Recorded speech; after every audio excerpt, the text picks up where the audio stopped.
Chennai test మ్యాచ్లో అనుకున్నట్టే జరిగింది. బంగ్లాదేశ్ కెప్టెన్ షాంటో పోరాటం కాసేపే కొనసాగింది. అశ్విన్ మాత్రం తన బౌలింగ్తో బంగ్లాదేశ్ అడ్డువిచ్చినంత పనిచేశాడు. మొత్తం ఇన్నింగ్స్ విజయం సాధిస్తుంది అనుకుంటే కానీ భారీ 280 పరుగుల తేడాతో బంగ్లాదేశ్ని టీమిండియా ఓడించింది. క్రికెట్లో ఎన్ని అద్భుతాలైనా జరగవచ్చు.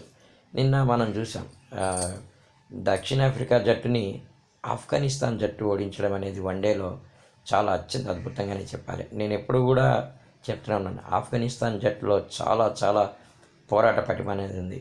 అది ఏదో ఒక రోజు మాత్రం తప్పనిసరిగా ప్రపంచంలోనే ఒక బయట జట్టుగా తయారవుతుందనలో ఎలాంటి ఆసక్తి కూడా లేదు. అలాగే బంగ్లాదేశ్లో కూడా ప్రతిభకి కొదవనేది లేదు. కాకపోతే ఏంటంటే అనుభవం రాయించారు. ఎక్కువ టెస్ట్ మ్యాచ్లు ఆడినటువంటి అనుభవం లేకపోవడం వల్ల కావచ్చు, ఏదైనా కావచ్చు. కానీ వారైతే ఇన్నింగ్ డిఫీట్ని అయితే వారు తప్పించుకోవడం అనేది చూసాం. అలాగే శుభ్మన్ గిల్ కానీ వీళ్ళందరూ కూడా చక్కటి ఆటతో ఆకట్టుకున్నారు.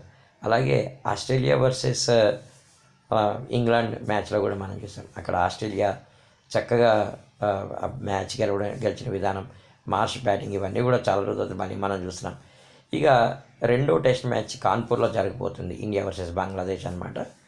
సో ఏదైనా జస్ప్రీత్ బుమ్రాకి రెస్ట్ ఇస్తారు ఇలాంటి రూమర్స్ కొన్ని వచ్చాయన్నమాట. కానీ అలాంటిది ఏం లేదు.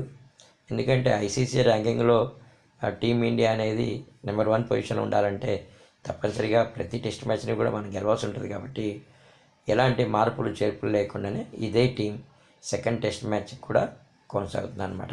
క్రికెట్ అంటేనే అద్భుతాలు, అద్భుతాలు అంటేనే క్రికెట్.